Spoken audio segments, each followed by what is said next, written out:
Good morning, everybody, and welcome. We've got a massive lecture today, both Chapter 23 and Chapter 24 from AMSCO AP US History. Chapter 23 on the Roaring Twenties, Chapter 24 on the Great Depression and the New Deal. You'll kind of see how I'm structuring my notes here. Roaring Twenties, the stock market crash, that our two presidents, Hoover and FDR, we'll throw some of their policies in there, the New Deal, and then life during the Great Depression. This might be a long one. I'll try to keep it under 45 minutes or so, but I'll probably fail.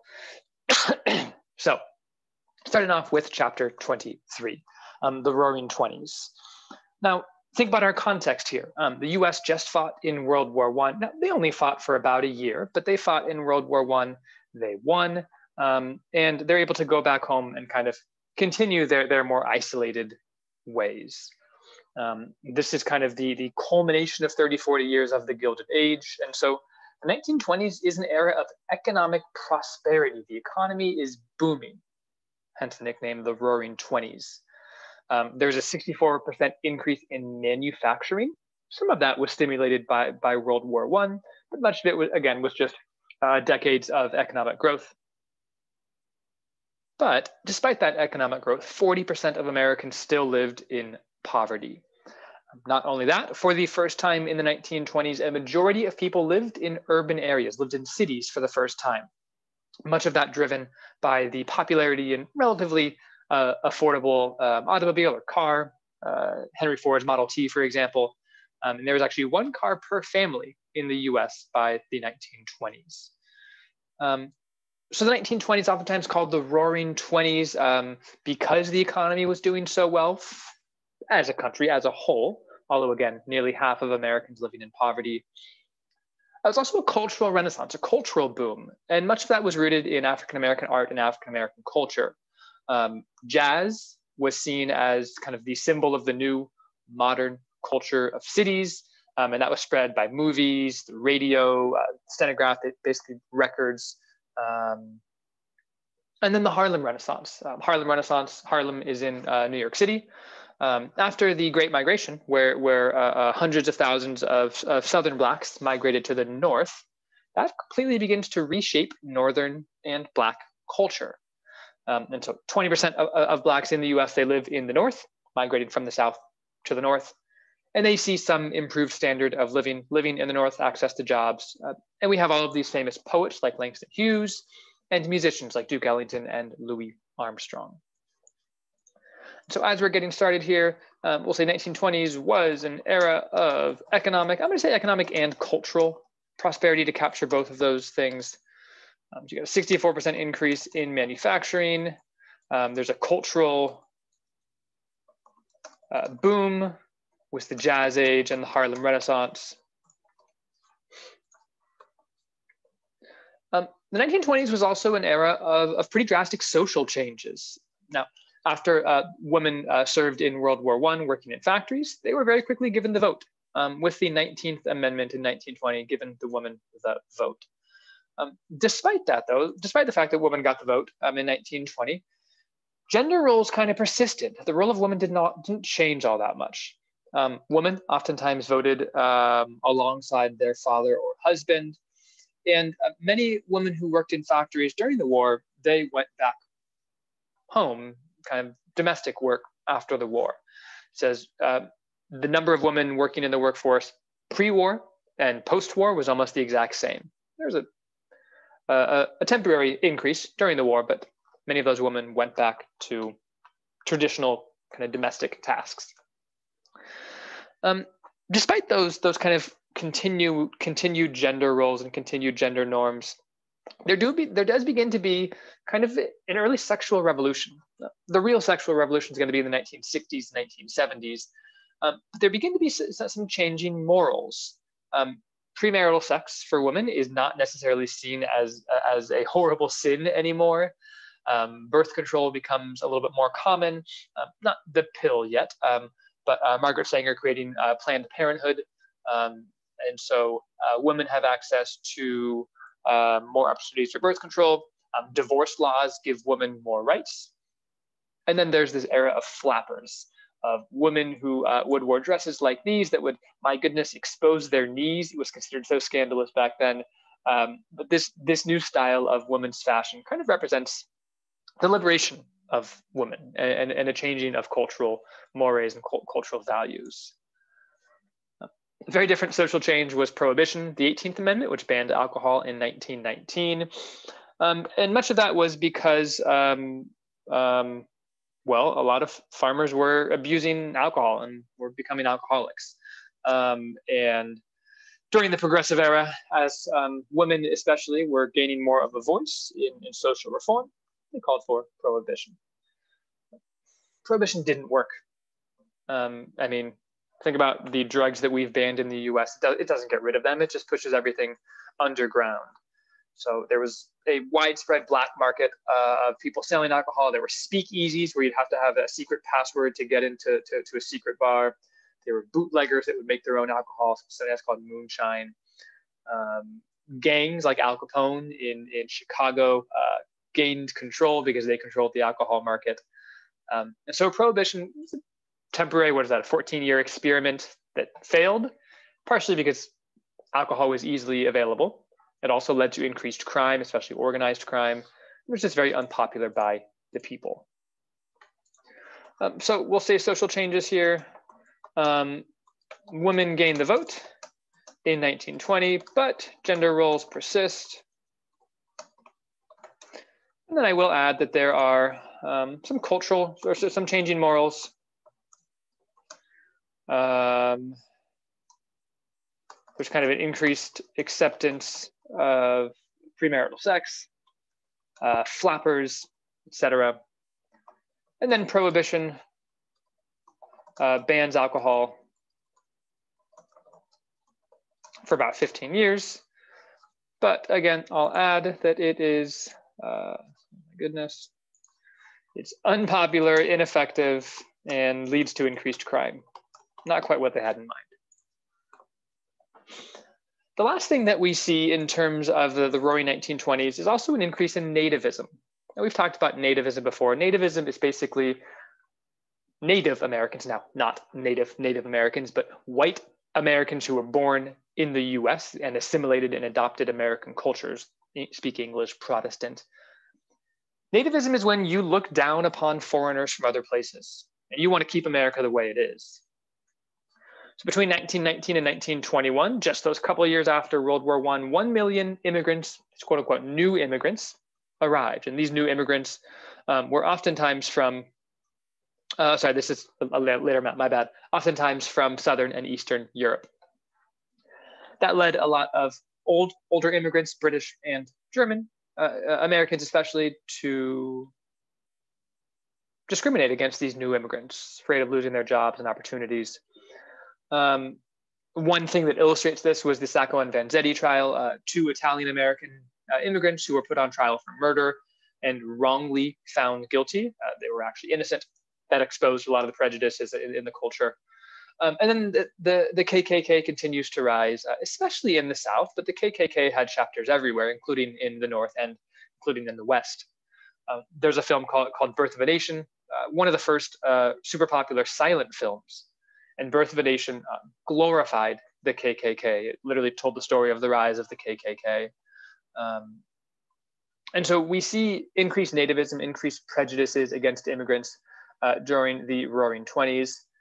And that leads Congress to pass a couple of laws restricting immigration. This is sometimes called a quota. The exact detail of it basically said that they're going to cut immigration based on a certain percentage of the number of immigrants who were here 30 years ago. Now, who was here 30 years ago? Well, it was mostly British, mostly German immigrants, those quote unquote old immigrants. And so British and German immigrants, they can keep on coming into the country, but those quote unquote undesirable new immigrants, such as Italians and Russians, Southern Eastern Europeans, they aren't able to come. Asians as well, we saw that in the Chinese Exclusion Act. So again, we see a rise of nativism against quote unquote new immigrants. And that leads to quota laws that restricts immigration from, again, those quote unquote new places, Southern, Eastern Europe, and Asia as well, Chinese, Japanese especially. And so the 1920s was an era of economic prosperity for many, but not all. And there are still those simmering tensions just beneath the surface. So that brings us to 1929 and the stock market crash. In the late 1920s, from 1928 to 29, there had been a stock market boom where the stock market was doing incredibly well. Stocks are basically when you own a percentage of a company. So if the stock market goes up, that means companies are doing well. If the stock market goes down, that means companies are losing money. So anyways, there's the short-term boom in the stock market. Millions of people are investing in the stock market. People are able to double their wealth because the stock market's doing well. But quite suddenly, in October of 1929, the stock market collapses. On Black Thursday, October 24th, 1929, a huge, unprecedented number of people try to sell their stocks all at once, which is going to drop the price of businesses and drop the price of stocks, so people lose money. On what's known as Black Friday, October 25th, bankers tried to buy a bunch of stocks to stabilize the market. Pause for the weekend. But things continue on Monday and on Tuesday, and actually on Black Tuesday. I don't know why I said Black Friday. It's because I'm thinking of shopping, apparently. Black Tuesday, October 29th, 1929, is when the bottom really falls out. Stock market totally collapses. All of these investors who are panicking sell all of their stocks. Nobody wants to buy the stocks because the economy is crashing. And so Black Tuesday, October 29th, 1929, sees this collapse in the stock market. So again, Black Tuesday, which is October 29th, 1929, stock market collapses, and after millions sell their stocks all at once. Now, we got to explore why that happened and why so many people sold all of their stocks at once, and there's quite a few answers. First, the idea that the US economy was booming, the idea that the US economy was prosperous was kind of a mirage, in that it wasn't real, at least not for all Americans. There was an uneven distribution of wealth. Production is increasing. We saw earlier production had increased 64% in the 1920s, but wages had barely gone up at all. Same thing we're seeing in the US today. Federal minimum wage is $7.25, hasn't increased in a couple of decades. Huge inequality. The top 5% received 33% of the wealth, or 33% of the income in the country. And so once workers got laid off, they're not going to be able to afford to buy anything, and so businesses collapse. And so one reason for, let's kind of do here like some causes of the crash. We'll throw in quite a few examples here. First, there was growing, why is this popping up like this? First, there was growing inequality, lots of poverty. Secondly, there was lots of speculation, which means that people were buying stocks on the margin or with credit. They were buying stocks that they didn't actually have. So many people bought stocks on credit or on margin, but basically means with money they didn't have. They would take out a loan to buy stocks with the assumption that if the stock does well, they would make money. When the stock market collapses, well, they lose everything. And so we've got this idea of excessive use of credit, people spending money that they don't have. So the spread of, it's basically credit cards, essentially. I mean, it's not a piece of plastic that you would swipe, but the same basic concept. There was also a weak farm economy. Basically, farms were overproducing, producing too much, and then prices were too low because people can't afford it. And then you add a massive drought in what became known as the Dust Bowl, kind of Texas, Oklahoma, Arkansas, whatnot. So kind of we'll say that the farm economy collapses because of overproduction, low prices, and a drought. And then there's also just like a global economic problems after World War I. We'll just say Europe struggles to recover after World War I. The government had also been very hands-off. Government was very laissez-faire, which means hands-off.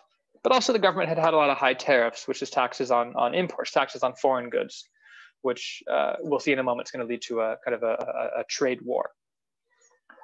So lots of causes of the stock market: crash, growing inequality, but also this perception that if you wanted to be seen as wealthy, you had to have a car, you had to have a radio, you had to go to fancy parties and have nice dresses.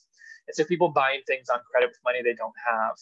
When the bottom falls out of the stock market, they lose everything.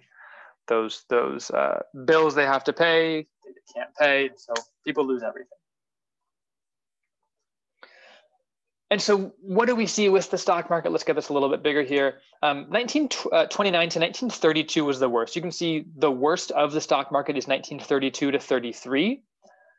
And sorry, this is unemployment rate, but it kind of measures the health of the economy. So unemployment rate was 3% before the Great Depression. It peaks at 25%. There's another peak with the mini recession, 1938-39. And the economy doesn't actually recover until World War II.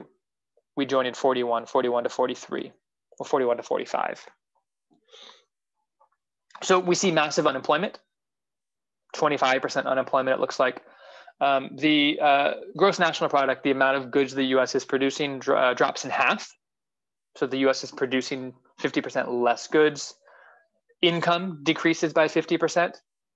20% of banks close because everybody's pulling out their money. So 10 million people lose everything. They lose their entire life savings because these banks weren't insured.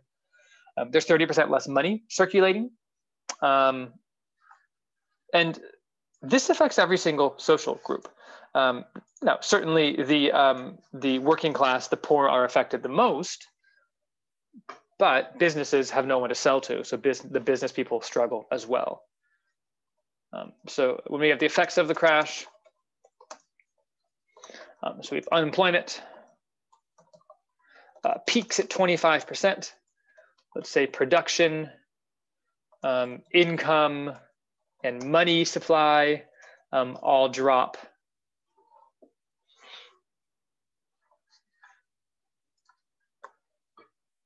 And the first president, or rather the president in charge during the crisis, President Herbert Hoover, a conservative Republican, he fails miserably to address the problem. Herbert Hoover was a conservative Republican. Republicans typically, back then and today, Republicans typically believe in small government. Government shouldn't do too much to interfere. Conservative Republicans typically believe that capitalism is a good thing and the government shouldn't meddle too much. Herbert Hoover subscribed to all of those ideas. He believed the government should stay mostly hands out. He believed in laissez-faire economics. He believed the economy would recover on its own. And he thought the federal government should not have much of a role. It should really be up to the state government, local charities to help people out. So, typical conservative Republican response: government should be small, should stay out of things.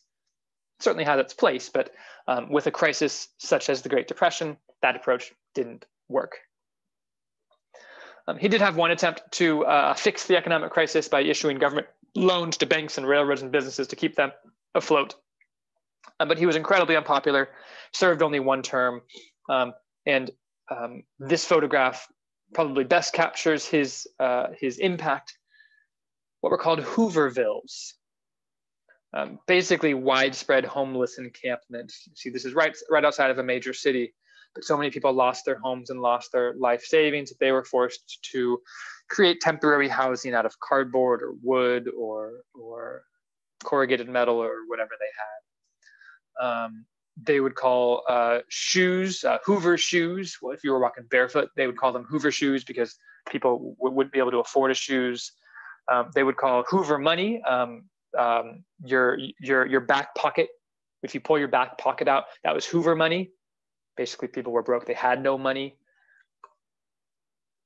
And this probably one of the top 5 most famous photographs in history of a woman with 3 children suffering through the Great Depression. You can really just see the anguish on her face and on her children as well. So we'll add a little bit of notes for Herbert Hoover here. So he's a conservative Republican, and he believes in small government, capitalism, limited regulation, let's say. And he fails miserably. It leads to Hoovervilles, leads to, I mean, all of the problems that we just saw of massive unemployment. He fails to solve the problem. Now, Hoover did have some other economic policies. He actually increased tariffs. He had a 49% tariff on foreign goods. The idea here was to try to protect domestic companies. The problem is, if I slap a tariff on European goods, Europe's going to slap a tariff on me, and then we're not going to trade with anybody. And so this really just led to trade war. All countries traded even less, and that led to an even worse economic depression. Similar thing happened with Trump and China a couple of years ago. Trump slapped a huge tariff on China on aluminum. And so China responded by slapping a huge tariff on American farm goods, soy and corn. What happened? Well, farmers can't sell. So tariffs have their place for sure, but they oftentimes backfire and hurt domestic trade. So high tariffs, that kind of backfired. Hoover also had something called the Dawes Plan, where basically the US was loaning money to Germany so Germany could pay off their debt. But then Germany pays off their debt to England and France, who then pay off their debt because the England and France loaned a lot of money from us during the war to the US. So it really just becomes this cycle of money changing hands. When the US economy dries up and we can't loan any more money to Germany, the bottom falls out of that as well. And then Hoover also created the Federal Farm Board that tried to stabilize agricultural prices by kind of holding surplus or extra grain and cotton in storage, because if you had too much stuff, it would drop the prices too much. But it was too little, too late. So we'll just add a couple of these things. High tariffs leads to, we'll say, trade wars and less international trade or less global trade. Again, all of this really just backfiring.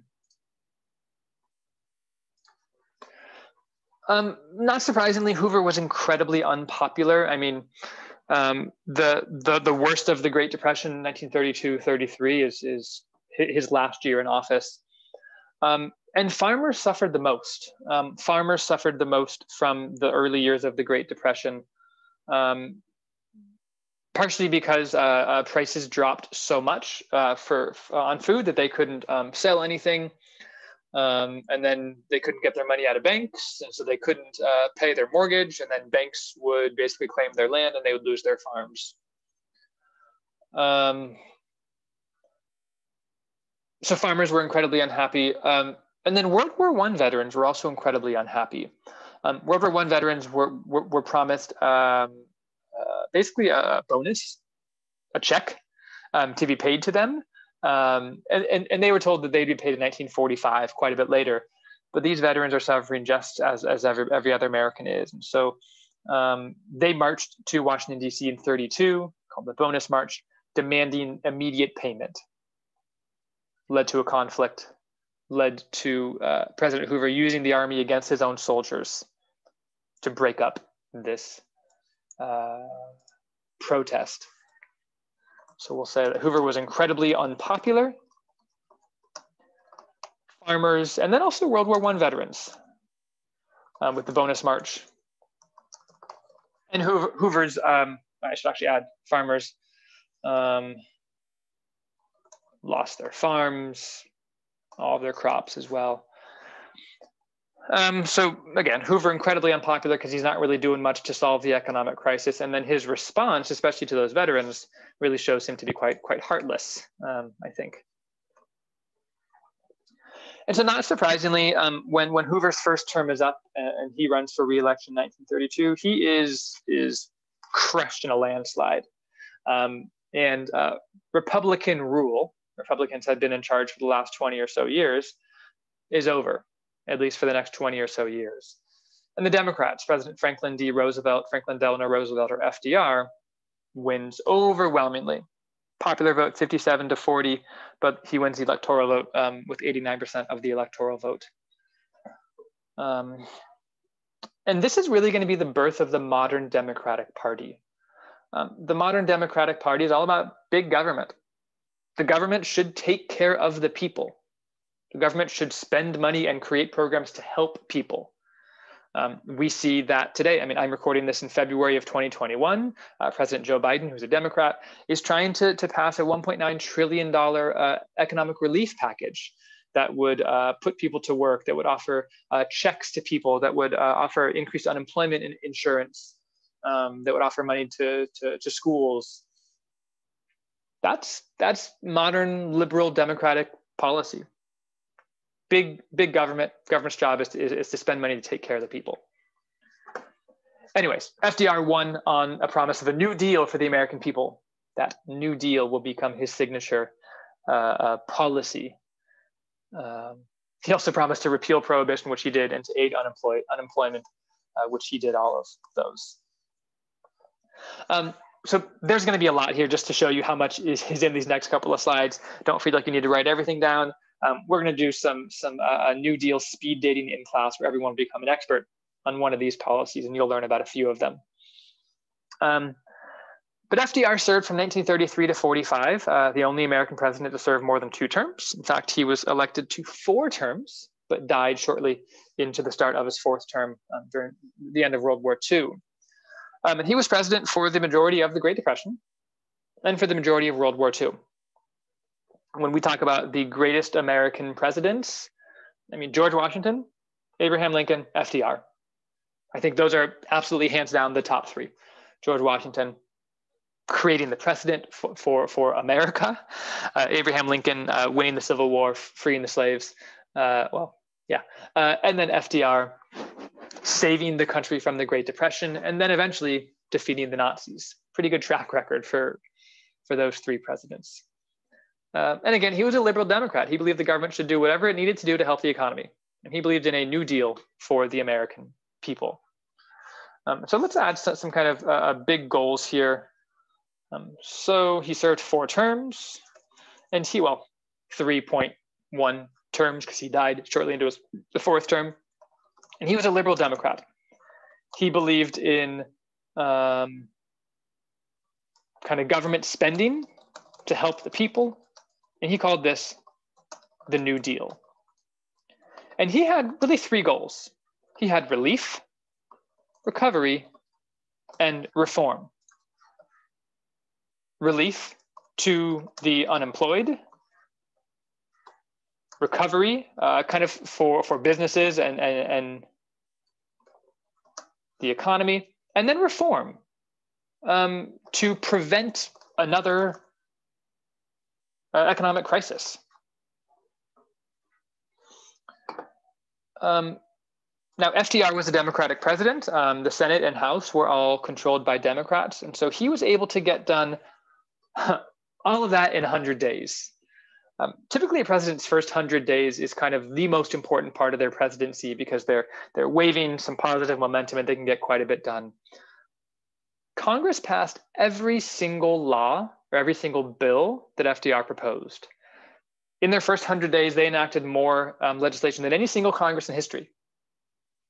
And that was partially because the Democrats controlled the presidency, Senate, and the House. They repealed prohibition. They shored up banks by basically, he had a bank holiday. He closed banks for 6 days to basically stabilize banks. The Glass-Steagall Act created what's called the FDIC, which basically guarantees money in the bank. So if you put money into a bank, you're never going to lose it. You'll still see that today. When you go into a bank, it'll probably be a sticker outside that says this bank is FDIC insured, which means your money is safe there. And then providing loans to farmers, especially to be able to hold on to their homes. He also provided relief for the unemployed. Federal Emergency Relief Administration operated soup kitchens to feed the unemployed. The PWA, Public Works Administration, put people to work building roads, bridges, dams, and other projects for jobs. The CCC, or Civilian Conservation Corps, also put people to work. And the TVA, or Tennessee Valley Authority, also put thousands to work. He also did some price control, I guess, some wage. Well, I guess he did both. He did wage control to make sure that people are being paid a fair wage. And he encouraged farmers to actually produce less food. Lower supply means higher demand, means higher prices. All of this in the first 100 days. And so we'll just highlight some of this here, some of which is going to go under the New Deal. I'm actually going to put it under the New Deal because it fits a little bit better there. So what does he do here? He stabilizes banks. He basically let's put it on one line. The Glass-Steagall Act guarantees money in the bank. He, let's say that government programs create jobs, building roads, bridges, dams, etc. That's both the PWA, the CCC, and the TVA, kind of the alphabet soup of the New Deal. You'll become an expert on some of those.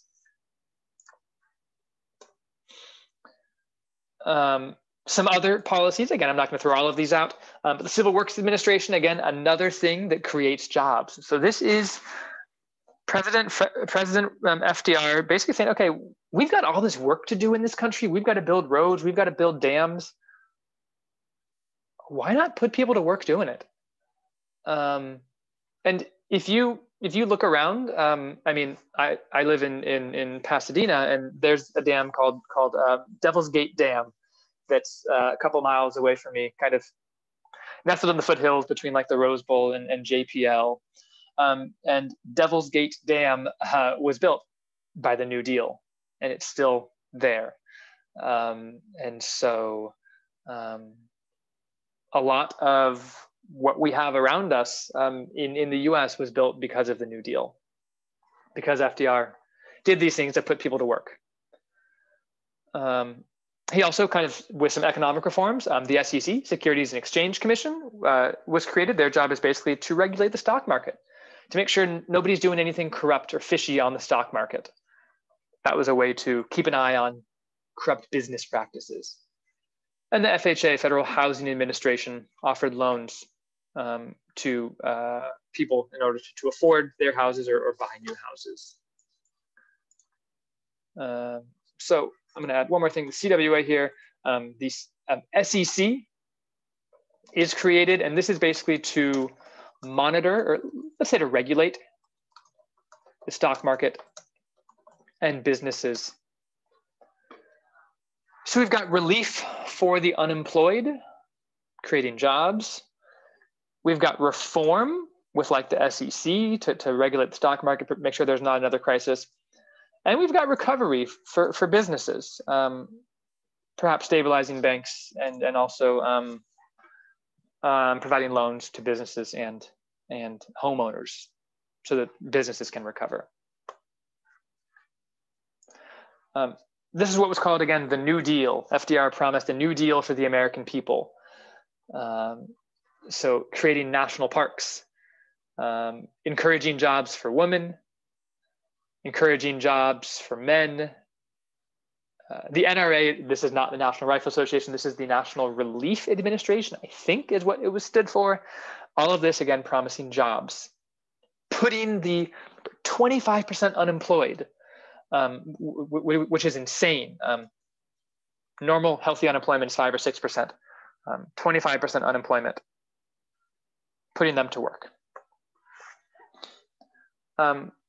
FDR had a second New Deal after his first 100 days, which continued to do some pretty similar things. The Works Progress Administration, or WPA, offered billions of dollars to the unemployed. Again, building bridges, building airports, public buildings. The WPA also put artists to work, painting murals and writing plays, which might seem like an interesting use of money, but still exists today. The US government spends millions of dollars to support art and artists. Also provided loans to sharecroppers and small farmers, guaranteed the right to join a union, which we'll look at how unions become incredibly popular during this. And then those last two details, I think, are probably the most important from his second New Deal. Federal taxes. He increased federal taxes on the wealthy. Federal income tax had been created during the Progressive era. But what FDR creates here is what's called a progressive income tax, which basically means the more you make, the more you pay. Seems fair. And he's using that tax on the wealthy to fund all of these programs for everybody else. Now, we've kind of seen a reversal of this under President Trump. Taxes for the wealthy and corporations was cut immensely. President Biden is considering reversing that. So yeah, this is one of the big controversies throughout the last 100 years of American history of should the wealthy pay more because they can and because we can use that money to help others? Or is that, I don't know, communism, socialism, whatever? I clearly think that we should tax the wealthy more, but I encourage you to disagree with me.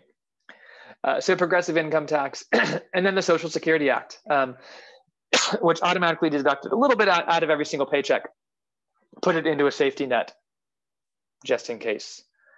And this provided a monthly income for the retired, for the unemployed, for the disabled, and for those that were dependent upon government care.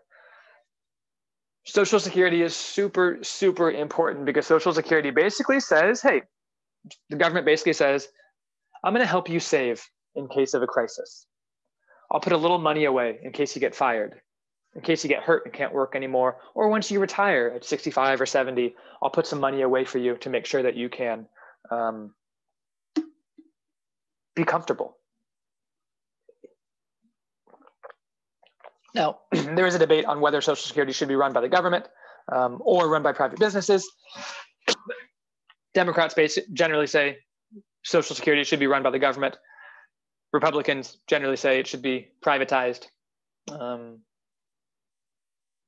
won't say my opinion, but I think Social Security is incredibly important, making sure people have that safety net. Okay, so let's see what we got here. I'm going to add the WPA as another one of those programs to create jobs. Again, that alphabet soup of New Deal programs. And then I'll add a couple more things.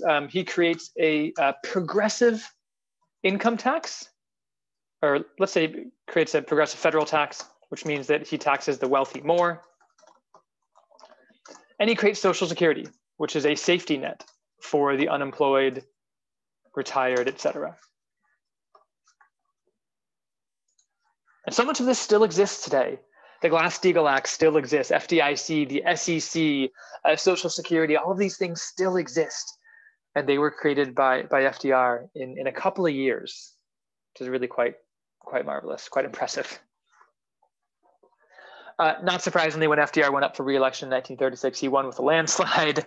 What do we got? 61% of the popular vote, 98.5% of the electoral vote, everything but Vermont, New Hampshire, and Maine. I'm wondering what they're up to. And he won with what was called the New Deal Coalition. He won the South. He won all of the white ethnic minorities in cities. He won farmers. He won the labor unions. He won liberals. He won the black vote, mostly in northern cities. Not really sure who he didn't win, because he saved the American economy within those first few years. With all of that said, FDR was not loved by everyone, and he did have critics on both sides. Socialists and people who were more liberal said that he was doing too much to help businesses. He was pumping too much money into businesses, giving too many loans to businesses and not for the unemployed. And that he also failed to address racism and sexism, both in the workplace and at home. Conservatives took the exact opposite argument, and they said he's doing too much. The federal government is getting too powerful, and this is almost too much like communism. This is after the Russian Revolution, after the Soviet Union has spread communism throughout Europe. And so conservatives were most afraid about the increased regulations, going against the spirit of capitalism and laissez-faire economics, being pro-union, which they thought would hurt businesses. And much of the government spending was with borrowed money, which we'll get into in a moment with Keynesian economics. I'll add some notes there in a second. Generally speaking, FDR's policies held up in court. They were ruled unconstitutional with a couple of examples. sorry, with a couple of exceptions, my bad. So 2 cases were rejected by the Supreme Court as unconstitutional. And FDR, in one of his maybe more power-hungry moves, he tried to do what's called packing the court. He tried to, he proposed a bill that basically said, for every single Supreme Court justice that's older than 70 and a half years old, I get to appoint 1 justice. That would have allowed FDR to add 6 justices to the Supreme Court, would have given him the majorities, would have guaranteed a win for every single one of his policies. And that was really the only, well, one of the only times that his proposal was rejected. So it's the first time in his presidency that one of his bills or proposals was voted down. So we'll add real quickly maybe some, actually I'm gonna put this up here under FDR. So criticisms.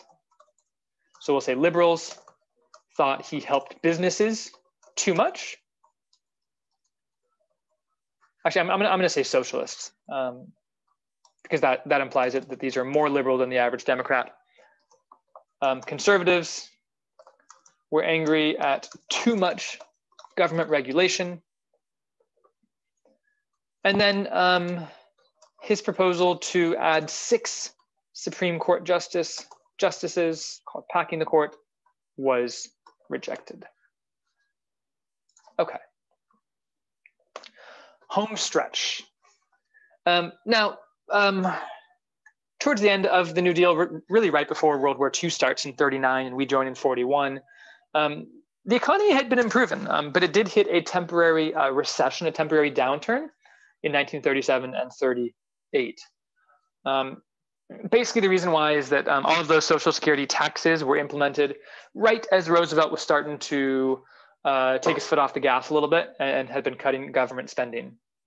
So as FDR decreases government spending, as those taxes hit, leads to a short-term economic recession, a short downturn.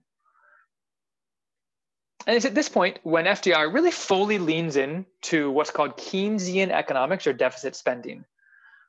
John Maynard Keynes was a British economist who basically believed in deficit spending. In order to get your way out of an economic crisis like a depression or a recession, you don't cut spending. That's called austerity. That's what a lot of countries did during the last recession. You don't cut spending, you actually increase spending. And you spend money with money that maybe you don't have. So you borrow money, you invest that money into the economy, and yes, you're gonna increase the deficit short term, but that's gonna put people to work. That's gonna stimulate the economy. That's going to circulate more money, which will uplift the entire economy. This is called deficit spending. The government should spend money to stimulate the economy. Short term, it's going to build a deficit, but long term, it's going to lead to economic growth. Again, this is generally the Democratic proposal even today. Joe Biden's economic relief proposal is proposing $1.9 trillion in spending, some of which would be deficit spending. Whereas Republicans are proposing far, far less. Republicans generally believing in less government spending. So I'm going to put this under the New Deal here. I'm going to say that this follows Keynesian economics or deficit spending, which basically says the government should increase spending during an economic crisis to stimulate the economy. And that's what he does. All of these programs, putting all these people to work, that's deficit spending. You can have a debate about whether that's the best policy, but it worked. So we'll go with that. Last couple of slides is the social effects of the Great Depression and the New Deal. And first is the rise of unions. Unions had been gaining more power throughout the Gilded Age and Progressive Era. Some of our union leaders like Eugene V. Debs, and the rise of some labor unions like the AFL, American Federation of Labor. And during the Great Depression, union membership soared, increased drastically, partially because it was kind of legalized, I guess. They were already legal, but encouraged, I guess, by FDR and the government. And so there are kind of two main unions against the AFL and the CIO. The CIO really pushed for a more open, democratic, egalitarian union, open to all, regardless of race or sex, regardless of what job you worked. And eventually they're going to merge. Today it's called the AFL-CIO. But there's two main unions that represented all workers, or potentially. There were still some major strikes, both in General Motors in Michigan and against the U.S. Steel Corporation. And so unions are still fighting for their rights. They're still going on strike. And they get a huge victory during the Great Depression with what's called the Fair Labor Standards Act. They win a minimum wage, 40 cents an hour, yippee. They win a victory of a maximum work week of 40 hours with extra pay for overtime, and restrictions on hiring children under the age of 16. So we'll add a couple of bullet points here. We'll say unions become incredibly popular during the Great Depression. And the Fair Labor Standards Act, again, is that big win. There's a minimum wage. There's a max work week of 40 hours, and there's child labor laws.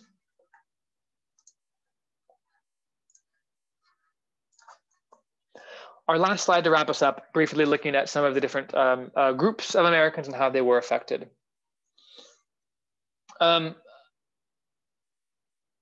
Women did have some job opportunities during the Great Depression.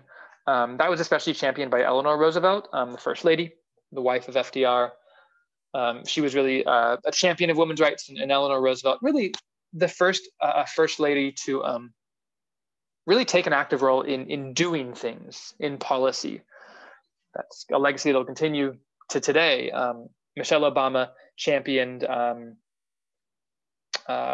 child nutrition, I suppose, fighting child obesity. And so women did have some opportunities to work, but they were oftentimes, or legally, were paid less than men. So some new opportunities, but not full equality. Farmers, especially from the Dust Bowl. The Dust Bowl is Oklahoma, Arkansas, Texas. They were completely forced off of their land. Very long story short, farmers in the Great Plains region had been over farming. The soil was really shallow. They had been over farming, and so the soil was really loose. When some windstorms blow through, their land is completely destroyed. Literally, a landscape would change overnight with a dust storm. And so you have hundreds of thousands of what were derogatorily called Okies, O-K-I-E-S, people from Oklahoma or that region. They were forced to leave Texas, Oklahoma, Arkansas, Alabama, et cetera, forced to leave that land, moving west, especially to California.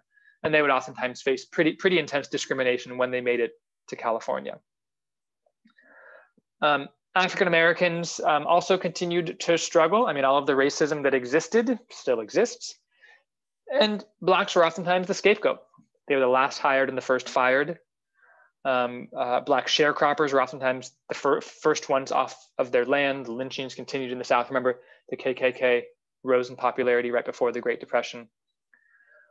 And so Blacks do have access to federal jobs, great, but they're still discriminated against. They're still the last hired, the first fired. They're still working in segregated workplaces. Remember that letter we read from the NAACP to Wilson about segregated workplaces. For Native Americans, the Bureau of Indian Affairs was created in 1933. And generally speaking, the federal government tried to protect Native land. I don't know if you can call that a win, but sure, maybe that's a win. And then Mexican Americans were deported in massive numbers because of competition for jobs against white Americans. So Mexican Americans, some of them American citizens, were deported to Mexico because of that increase in nativism, increase in prejudice against non-white Americans that the Great Depression caused. And so when we're talking about life during the Great Depression for different groups, We'll just say, I don't know, many, I'm going to call this minority groups, because really anybody other than a white man would be considered a minority in some sense, struggled. So we'll say women had access to some New Deal jobs, but they were paid less. Farmers from the Great Plains were forced to leave were forced to leave to, oh my God, were forced to leave to the west. This is what was known as the Dust Bowl. Blacks did have access to many federal jobs, but they faced discrimination. And I think that last hired, first fired captures it best. And then 1 million Mexican Americans were deported, and many of these were citizens. Many of these were American citizens. Again, exposing that nativism. All right, that was a marathon lecture there. So we got the Roaring Twenties, this brief economic boom, but it was kind of a mirage that crashes in October 1929 because of overspending, spending on credit. This initial response by President Hoover was an abject failure. And it wasn't until FDR shows up with his New Deal that he really injects huge amounts of money into the economy. Relief for the unemployed, putting them to work, recovery for businesses, loans, and reform, like the SEC to regulate the stock market, FDIC to insure banks, and then these struggles that many groups had.